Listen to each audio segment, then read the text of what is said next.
आणि त्यांच्याकडे पैलवान असले तर आमच्याकडे वस्ताद आहेत ना इकडे उभे सगळे. आम्ही वस्तादांबरोबर आहे आणि पैलवान हे आमचे आहेत, कारण शेवटी गोरगरीब घरातला पैलवान आहे. हे नियोजन कसं करावं हे प्रशांत दादाशी मोहन दादांशी बोललेत. ते नियोजन बी होईल, सभा कशा घेतल्या पाहिजे, निवडणुकीत कशा पद्धतीने आपण वेळेची बैठक होईल आणि त्याच्यामध्ये सविस्तर आमचं निवेदन आणि आमचे सर्व माझ्याच सर्वांना एक सगळं निवडणूक प्रक्रियेचं सगळं. त्यांच्याकडे पैलवान आहे, तुमच्याकडे कोण?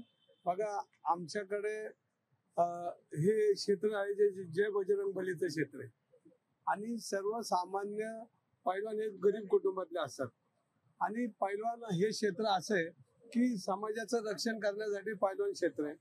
आपण परंपरा आपल्या ह्या मातीची परंपरा आहे. प्रत्येक घरामध्ये पूर्वी एक पैलवान असायचा आणि तो पैलवान गावचं रक्षण करायचा, शहराचं रक्षण करायचा, कुटुंबाचं रक्षण करायचं. म्हणून पैलवान हा सगळ्यांचा असतो.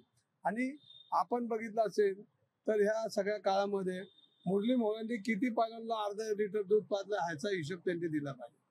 त्यांनी दूध कोणाला पाजलं तर त्यांनी व्यासला दूध पाजलं, त्यांनी कोणाला दूध पाजलं तर गोखलेला दूध पाजलं, त्यांनी कोणाला दूध पाजलं तर बिल्डर लोकांना दूध पाजलं. त्यांनी आमच्या गरीब पैलवानला कधी अर्धा लिटर दूध पाजलं नाही.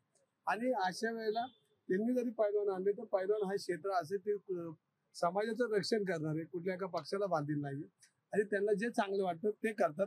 आणि त्यांच्याकडे पैलवान असले तर आमच्याकडे वस्ताद आहेत ना इकडे उभे सगळे.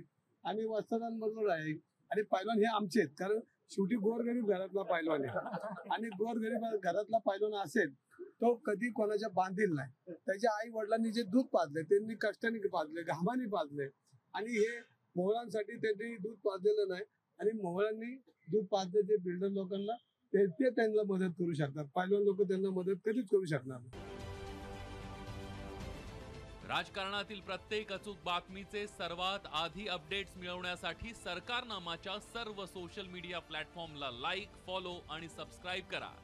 तसंच सर्व नोटिफिकेशनसाठी बेल आयकॉन प्रेस करायला विसरू नका.